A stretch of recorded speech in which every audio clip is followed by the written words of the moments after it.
Hello दोस्तों, आज हम आप सबके लिए पॉलिटी का पहला क्लास लेने जा रहे हैं। इस चैनल पर पॉलिटी का प्रत्येक चैप्टर का क्लास इस चैनल पर रोज़ मिलता रहेगा। इस तरह के पॉलिटी के प्रत्येक क्लास को देखने के लिए आप इस चैनल को लाइक और सब्सक्राइब कर ले। तो आइए जानते हैं पॉलिटी जो होता है कंपटीशन में बहुत ज़्यादातर पूछा जाता है। तो पॉलिटी में पढ़ना है सबसे पहले संविधान क्या होता है। संविधान के बाद आता है नागरिकता, मौलिक कर्तव्य, ये सब क्या होता है इसके बारे में पॉलिटी में जानेंगे। तो सबसे पहले आता है पॉलिटी में संविधान। तो संविधान क्या होता है, तो संविधान को जानने के लिए आइए जानते हैं संविधान क्या होता है। संविधान अर्थात कॉन्स्टिट्यूशन, संविधान को इंग्लिश में क्या कहते हैं, कॉन्स्टिट्यूशन। तो संविधान क्या होता है, तो संविधान जो है ये बना है दो शब्द, उसका नाम है सम और इधर विधान। तो सम और विधान से मिलकर बना है संविधान। तो संविधान का अर्थ होता है, सम मतलब हुआ समान और विधान मतलब होता है नियम। यानी संविधान क्या कहता है कि सभी के लिए समान नियम कानून हो, उसे ही क्या कहते हैं, संविधान कहते हैं। तो संविधान का क्या कहते हैं, तो सभी के लिए कानून बराबर हो उसे संविधान कहा जाता है। यानी भारत में जितना भी हो उसको उस सभी के लिए, प्रत्येक इंसान के लिए क्या हो, कानून बराबर हो, तो उसी को क्या कहते हैं, संविधान कहा जाता है। तो संविधान ये है, यह नियमों तथा उपनियमों का लिखित दस्तावेज है। संविधान को और किस किस नियम से जान सकते हैं कि यह जो है नियमों तथा उपनियमों का लिखित दस्तावेज होता है। यह जो है कार्यपालिका, न्यायपालिका, विधायिका में हस्तांतरण करता है और सीमांकन के जरिए संतुलन बनाए रखता है। यह क्या करता है, संसद हो यानी कार्यपालिका हो, न्यायपालिका अर्थात सुप्रीम कोर्ट हो, और विधायिका यानी जो सांसद सब हो, तो इस सब में जो होता है संबंध बनाकर रखता है कौन, संविधान। तो संविधान क्या करता है, कार्यपालिका, न्यायपालिका और सांसदों सब में संबंध बनाकर रखता है। इसके बाद है, यह देश में सर्वोच्च विधि व्यवस्था है।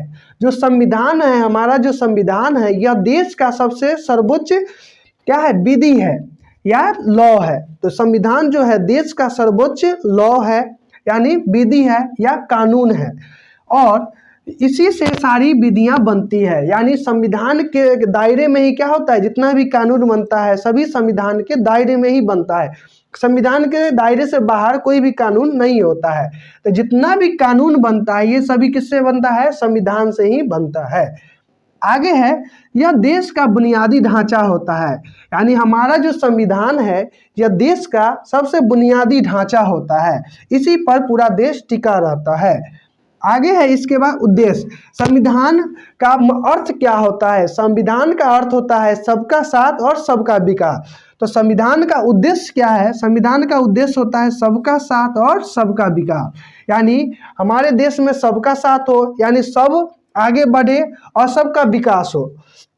इसके बाद है संविधान के उद्देश्य। संविधान जो बना है ये किस किस उद्देश्य के कारण बना है, क्या क्या उद्देश्य रखते हैं संविधान में। तो संविधान के उद्देश्य में क्या है, यह तय करता है कि जनता या देश को कौन कानून बनाएगा। संविधान ही तय करता है कि देश के लिए या जनता के लिए कौन कानून बनाएगा, ये कौन कहता है, कौन तय करता है, तो संविधान तय करता है। इसके बाद है दूसरा, यह समाज में मूल वितरण को स्पष्ट करता है। यह समाज में क्या करता है, वितरण होता है, यानी विभाजन को स्पष्ट करता है कि किसको कितना आरक्षण दिया जाए, कितना किसी को क्या किया जाए, आरक्षण दिया जाए। तो ये क्या करता है, समाज में मूल वितरण को स्पष्ट करता है।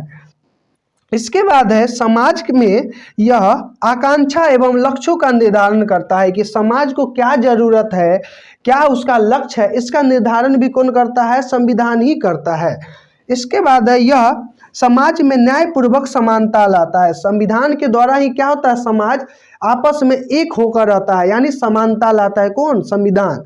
तो संविधान क्या करता है, समाज में न्यायपूर्वक समानता लाता है। यानी संविधान से ही क्या होता है, न्यायपूर्वक की उम्मीद की जाती है, और ये क्या करता है, समाज को समानता की भावना से देखता है। इसके बाद है सरकार। तो सरकार को नियमबद्ध करके संविधान और क्या क्या करता है, यह सरकार को नियमबद्ध करता है यानी कानून के दायरे में लाता है और निरंकुश और गैर जवाबदेही होने से बचाता है। यानी ये क्या करता है, संविधान जो है कोई भी सरकार है उसको नियम के अंदर यानी नियम के दायरे में लाता है, यानी संविधान के दायरे में लाता है और उसको निरंकुश और गैर जवाबदेह होने से बचाता है। कोई भी जो है सरकार है ये निरंकुश न हो जाए या गैर जवाबदेह न हो जाए जनता के प्रति, इसको रोकने के लिए कौन काम करता है, संविधान काम करता है। आइए आगे हम जानेंगे संविधान की विकास यात्रा, यानी संविधान कैसे कैसे बना है और कितने समय में बना है, इसके बारे में जानते हैं। तो आइए संविधान, भारत के संविधान की विकास यात्रा यानी the journey of Indian constitution, यानी भारत के संविधान के बनने में क्या क्या कठिनाइयाँ हुआ है, किस किस तरीका से बना है, इसके बारे में जानते हैं। तो सबसे पहले जानते हैं east India company. East India company जो कि 1600 ईस्वी में कहाँ आया था, भारत में आया था। ये किसकी कंपनी थी, तो ब्रिटिशों की यानी अंग्रेजों की कंपनी थी। ईस्ट इंडिया कंपनी 1600 ईस्वी में आया था, जो किसकी कंपनी थी, ब्रिटिशों की कंपनी थी। इसमें जो था इसे बोर्ड ऑफ डायरेक्टर चलाता था, यानी ब्रिटिश कंपनी जो था इसको कौन चलाता था, ईस्ट इंडिया कंपनी को डायरेक्टर, बोर्ड ऑफ डायरेक्टर चलाता था। इसे BOD कहते थे, बोर्ड ऑफ डायरेक्टर। इसमें 24 साधारण सदस्य थे और एक मेन सदस्य थे, यानी 24 + 1 टोटल 25 सदस्यों की ये क्या थी, कंपनी थी। इसमें जो था 1726 ईस्वी में चार्टर में मुंबई, मद्रास, बंगाल के गवर्नर को अधिकार दिया गया। यानी 1726 ईस्वी के चार्टर एक्ट में क्या कहा गया कि मुंबई, मद्रास और बंगाल के गवर्नर को क्या दिया गया, अधिकार दिया गया। इसके बाद है रेगुलेटिंग एक्ट। रेगुलेटिंग एक्ट जो आया था 1773 ईस्वी में। तो ये ईस्वी पूछता है कि रेगुलेटिंग एक्ट कब आया था, तो रेगुलेटिंग एक्ट जो आया था 1773 ईस्वी में आया था। ये रेगुलेटिंग एक्ट चार्टर एक्ट के नाम से जाना जाता है। यह देश में लिखित संविधान की पहली प्रक्रिया थी। जो रेगुलेटिंग एक्ट आया था यह देश के संविधान के यानी देश के संविधान के बनने का सबसे पहला प्रक्रिया कौन था, तो रेगुलेटिंग एक्ट था। यह देश के संविधान की पहली प्रक्रिया थी बनने का। इसी एक्ट में देश में पहली बार सुप्रीम कोर्ट यानी को स्थापित किया गया। तो जो सुप्रीम कोर्ट बना था देश में, ये सबसे पहली बार स्थापना कब हुआ था, कौन सा एक्ट में, तो रेगुलेटिंग एक्ट में। तो यहाँ से एग्जाम में पूछता है किस एक्ट में सुप्रीम कोर्ट की स्थापना की बात कही गई थी, तो किस एक्ट में था, तो रेगुलेटिंग एक्ट में। ये कब बना था सुप्रीम कोर्ट, तो 1774 ईस्वी में स्थापित हुआ था। जिसका प्रथम न्यायाधीश कौन था, एलिजाबेथ इम्पे था। यानी सुप्रीम कोर्ट की पहली स्थापना हुआ था 1774 ईस्वी में। इस एक्ट में जो सबसे प्रथम न्यायाधीश था यानी सुप्रीम कोर्ट का सबसे प्रथम न्यायाधीश कौन था, तो एलिजाबेथ इम्पे था। तो यहाँ से भी क्वेश्चन आता है कि एलिजाबेथ इम्पे जो था सुप्रीम कोर्ट की पहली न्यायाधीश थी। इसके बाद है देश का पहला बंगाल प्रेसिडेंसी का पहला गवर्नर जनरल वॉरेन हेस्टिंग को बनाया गया था। यानी देश का पहला बंगाल प्रेसिडेंसी, यहाँ जो था मुंबई, मद्रास और बंगाल, इसमें से देश का पहला बंगाल प्रेसिडेंसी का पहला गवर्नर जनरल वॉरेन हेस्टिंग को बनाया गया था। तो वॉरेन हेस्टिंग को क्या किया गया था, देश का पहला गवर्नर जनरल बनाया गया था। इसके बाद है संविधान सभा का गठन। अब जो है संविधान सभा का गठन कैसे कैसे हुआ, तो संविधान सभा का गठन सबसे पहले जुलाई 1946 में प्रारंभ हो गया था। तो संविधान सभा का गठन जुलाई 1946 में प्रारंभ हुआ था। इसमें जो था भारत में पहली बार संविधान सभा का गठन की राय और सलाह एम एन रॉय ने दिया था। यानी जो भारत में संविधान बनाना है इसकी सलाह सबसे पहले कौन दिया था, तो एम एन रॉय। तो यहाँ से ऑप्शन आता है कि संविधान सभा के सलाहकार कौन थे, तो संविधान सभा के सलाहकार एम एन रॉय थे। इसके बाद है 1924 ईस्वी में गणित स्वराज पार्टी ने भी संविधान सभा की बात कही थी। तो इससे पहले जो है 1946 से पहले कौन कहा दिया था, 1924 ईस्वी में गणित स्वराज पार्टी नाम की कोई संस्था थी, उन्होंने ही क्या कहा था, सबसे पहले संविधान सभा के गठन की बात कही थी। उसके बाद एम एन रॉय ने भी 1946 में कहे थे। इसके बाद 1938 में पंडित जवाहरलाल नेहरू ने संविधान सभा को मताधिकार प्रक्रिया से गठित करने का अधिकार दिया था। तो पंडित जवाहरलाल नेहरू ने 1938 ईस्वी में ही कह दिया था क्या कि संविधान सभा जो बनेगा ये मताधिकार से बनेगा। अब ये मताधिकार से बनेगा, इसमें जो मताधिकार कराया गया जब, तो कुल सीट कितना था मताधिकार के लिए? 389 सीट था।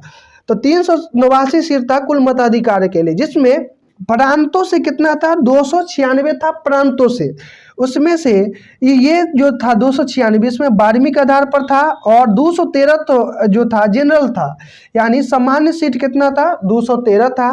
और 79 जो था ये मध्यम वर्ग के लिए था, और 4 सीट जो था ये सिख धर्म के लिए था, यानी सिख सब भी लड़ सकता है इसमें चुनाव में। तो इसमें जो कितना था सिख के लिए? 4 सीट, जबकि सादा मध्यम वर्ग के लिए 79 सीट और साधारण के लिए 213 सीट था। इसमें ब्रिटिश कमिश्नरी से, और इसमें भी था ब्रिटिश कमिश्नरी यानी जो अंग्रेजों की तरफ से था, इसमें कितना सीट था? 4 सीट था। ये 4 सीट कौन कौन था? तो दिल्ली था, कुर्ग था, अजमेर और बलूच था। बलूच जो है पाकिस्तान का इलाका है, बलूचिस्तान। तो इसमें 4 गो ब्रिटिश कमिश्नरी का क्या था? अधिकार था सीट पर। तो 4 सीट था ब्रिटिश कमिश्नरी का, उसमें से एक दिल्ली का था, एक कुर्ग का था, एक अजमेर का, एक बलूच का था। इसमें से फिर देसी रियासतों में 93 सीट था। देसी रियासतों का कितना सीट था? 93 सीट था। इसमें महिला का 15 सीट था, और मुस्लिम लीग का 73 सीट था। तो इसमें कहेगा महिलाओं का कितना सीट था? तो 13 सीट था, और ये महिलाओं का 15 सीट था, और मुस्लिम लीग का 73 सीट था। यही मुस्लिम लीग के जो लीडर थे वो कौन थे? जिन्ना थे। तो मुस्लिम लीग के लीडर कौन थे? जिन्ना जो थे मुस्लिम लीग के लीडर थे। तो उस समय कितना था? तो यहाँ से क्वेश्चन पूछता है कुल सीट की संख्या कितनी थी? तो 389 था, जिसमें से प्रांत से 296 था, और मुस्लिम लीग से 73 था, और महिलाओं की संख्या कितना थी? 15 थी।